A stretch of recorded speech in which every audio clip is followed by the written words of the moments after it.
The foundation, sleep. In these daily habits, we will focus on just one thing at a time, starting with sleep. It doesn't sound very exciting. However, it is the foundation of your entire day and of your entire month of Ramadan. Now, don't get me wrong, sleep will definitely be less in the month of Ramadan, and it should be, because for those who sleep in excess during the month of Ramadan, you are literally missing out on the most benefits that you will gain in the entire year. You're missing out on the best personal growth, and you're missing out on the highest return on your investment. It's essentially like sleeping during peak work hours when you're expecting a promotion. That sounds pretty stupid, doesn't it? I agree, it does. So don't do it. Rather, limit yourself to a certain amount of sleep every day, or occasionally take a nap in the middle of the day. That is better for you. The SAWW would sleep very, very little, and today, in this day and age, the scholars also have trained themselves to sleep very little. Now, do not misunderstand. I am not telling you to be a walking zombie who is exhausted. This can lead to accidents at work or even in your car with your family. Do not be falling asleep during the day. If you find yourself in such a dangerous situation, simply pull over and take a 7 to 8 minute nap in your car. Set your alarm and you'll find yourself recharged. If you have to take a 15-minute nap, but don't go over that, or else you will wake up more tired than when you started. Sleep early, brothers and sisters, except on the nights where you have, and on those nights where you are going to pray. Make sure that you have napped either before or after Z, and if you are going to take a brief nap after Asr, make sure it's only 15 minutes long. The wajib always comes first. Pray. Do make sure that you are not interfering with your Fajr.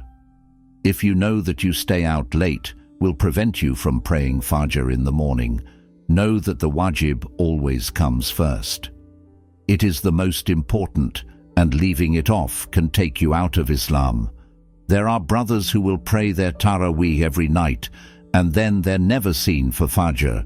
They're late for Fajr, maybe they miss it. This is incredibly dangerous, brothers and sisters, and know that not every prayer is equal. Be very, very careful about missing any of the obligatory prayers, and understand that the wajib is always the most important. Another thing to remember, brothers and sisters, which we mentioned in our earlier video, is that you should not simply shift your time by 24 hours and live the same life. You should be living a very different life in Ramadan. This is your boot camp. This is your madrasa. This is your opportunity to get that raise, to increase in your rank, to increase to a higher level of taqwa. You should be daily inserting yourself into the Quran. You should be replacing eating and prep times with study times.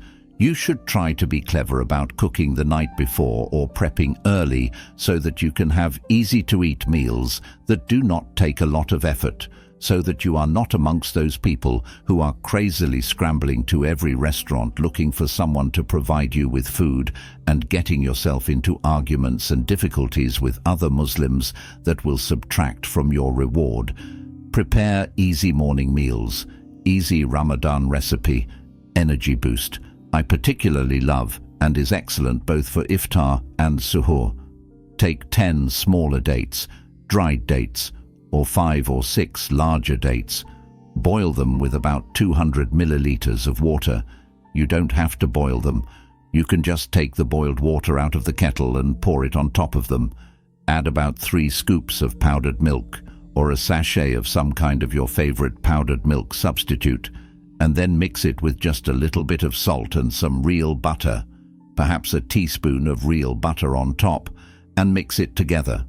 This is a recipe for date milk, and it is something that is incredibly nourishing. It is a combination of all the things that the SAWW himself used to have: milk, dates, butter, and of course, every human needs salt and water.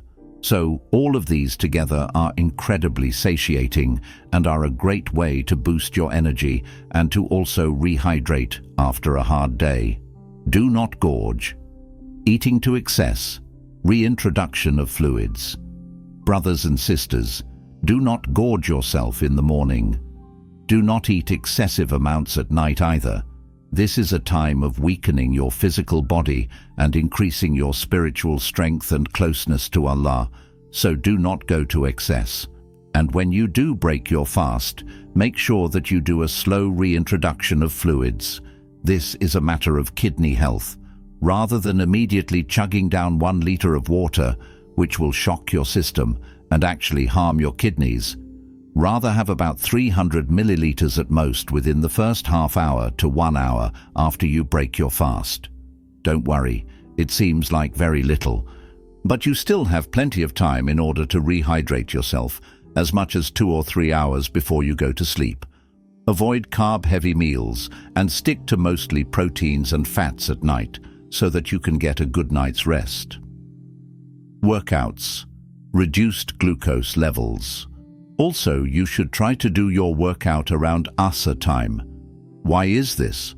Well, many people are not adjusted to fasting, and so for the first entire week of Ramadan, they're going to be mostly sleeping and feeling miserable. But for those people who followed my advice, who prepared in advance, these people will be ready, and these people will be able to exercise. But there's almost nothing worse than exercising early in the day, being dizzy, feeling nauseous, having a headache, and having the worst kind of pain. Why? Because you lowered your glucose level after exercise, and you have no food in order to increase it, and your body is not adjusted to burning fat. And so what happens? You put yourself in a very bad situation, which is a little bit dangerous for your body, where you may even be tempted to break your fast. If this comes down to it, brothers and sisters, and your health is in danger, then by all means break your fast and make up for it later. Do not put yourself in danger and do not harm yourself. But it is better to avoid this situation entirely. And how do you avoid it? Be smart about your exercise. Have your meal or whatever it is that you have for iftar ready. Have your rehydration solution ready with a little bit of salt, a little bit of potassium, perhaps a bottle of coconut water with a little bit of salt added and some honey. These are effective rehydration solutions, as well as the date milk that I mentioned earlier. As long as it's sufficiently hydrating, have these ready so that when you break your fast and after your workout, you are not absolutely dizzy and trying to find your way through your kitchen and trying to make something for yourself when you're literally shaking. Also, brothers and sisters, when you exercise, start small. Start with just a few minor exercises. Start with stretches to get your energy up. Start with minor movements. Start with jumping jacks, maybe some jump rope if you have it available, push-ups, walking the stairs. Now, brothers and sisters, we move on from micro workouts, working out a little at first and then getting stronger and stronger along the way, into creatine, a warning. A popular supplement that many people use during Ramadan that I would like to warn you and teach you about is creatine monohydrate. Now, it is well known, and there's a tremendous amount of literature around this particular supplement on its incredible effects. It's not just for retaining and growing muscle, which is proven to help in both cases. Actually, it's for athletic performance and cognitive performance. It's been found to help retain muscle mass in aging seniors when taken daily and to prevent muscle wasting and muscle loss. It's been linked to positive outcomes in people with TBI, PTSD, and even ADHD. As you can see, there's a tremendous number of benefits from taking creatine monohydrate, and so many people logically decide that they're going to take it during the month of Ramadan. Something that I should let you know, brothers and sisters, is that it's not immediately available online.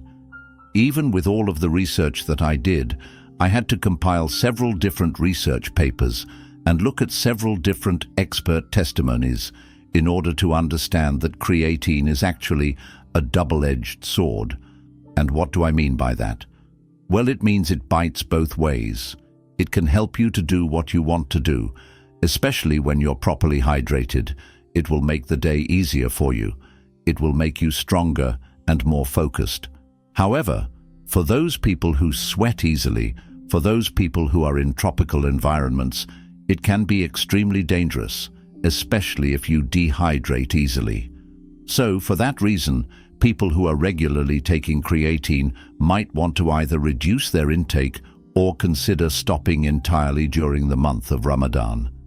If you do take it, taking as little as 2 to 5 grams can be safe, especially if you have not already preloaded, because this will not oversaturate your muscles, and rather you will just have a boost to do what you need during the day, and then it can level off without saturating and changing your hydration status or giving you digestive problems, which you especially don't need during the month of Ramadan. Furthermore, brothers and sisters, Quran, consistency. After Ramadan, make a plan for your Quran. Read it. Make a plan so that every single day you are consistently reading the same amount that you set out to read, and do not do any less. It is very easy to get behind, so you need to start strong, fresh out of the gate. And how do you do that? If you don't have an exact plan, component placement, if you don't have a daily register and log of what it is you intend to do and how you intend to do it, make sure that you're doing these before and after Ramadan, not just during. That brings me to my next point. Start thinking of how you will maintain these changes in yourself after Ramadan, brothers and sisters, because the goal is to continue. The goal is to keep these changes that you have placed in yourself, these hard-earned changes, that you are going to want to be a permanent part of your character, your deen, and your progress. In the deen, your taqwa of Allah should consistently be going up, not reducing itself. Again, your worship, all of these things, should increase after you've focused on these main things. We can add a few little things on the periphery that may make life a little bit easier for you. No coffee or black tea at night. This is extremely important, brothers and sisters, and there's a clear reason behind it. When you consume caffeine, it takes about 4 to 6 hours to leave your bloodstream. So, if you're drinking it right after Maghrib, think about how many hours it will be before you fall asleep. Most likely, it'll be less than 4 to 6 hours. Even if you're able to fall asleep, you may wake up feeling miserable because you haven't truly rested. Coffee prevents you from reaching the deepest levels of sleep. So, while your body might appear to have slept, your mind will still be exhausted. Next, develop a cooling strategy for warm environments. This is especially crucial if you're in a hot climate. Always look for shade and bring shade with you if possible. Choose cool, modest clothing that covers you, but isn't too tight or suffocating. Dress in layers, don't overdo it, and always aim to maintain your hydration. By doing so, you can conserve your hydration throughout the day, which will give you the energy you need to focus, study, and work out. These are some of the most practical daily tips you can use during Ramadan. If you want this message to reach more Muslims, please like this video and subscribe to the channel. May Allah reward you for your efforts. Until next time, stay brave and steadfast.